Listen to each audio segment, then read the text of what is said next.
Familia ya aliyekuwa rais wa Tanzania Dr. John Joseph Pombe Magufuli imetangaza kuwa mama mzazi wa hayati huyo Bi Susan Magufuli anatarajia kuzikwa siku ya Ijumaa ya wiki hii katika makaburi ya familia yaliyopo Chato mkoani Geita.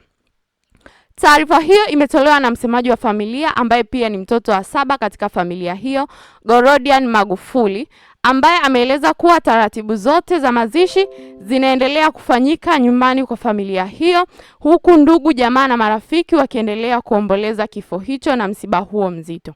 Wakati amezungumza na waandishi wa habari, Gorodian Magufuli amesema marehemu Bi Susan Magufuli alikuwa akisumbuliwa na ugonjwa wa kupooza tangu mwaka 2018, ambayo hali hiyo ilimfanya aendelee kuzorota kiafya kabla ya kupelekwa hospitali.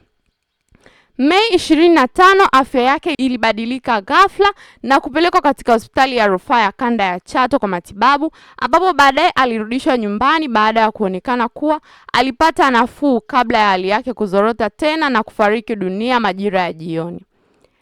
Aidha, familia imesema marehemu atakumbukwa kwa mchango wake mkubwa katika malezi ya watoto wake pamoja na upendo mkubwa alioonyesha kwa jamii iliyomzunguka.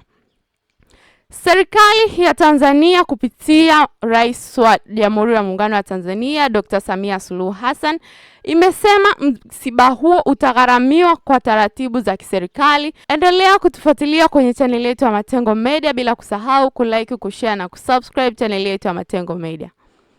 Mpaka wakati mwingine, bye.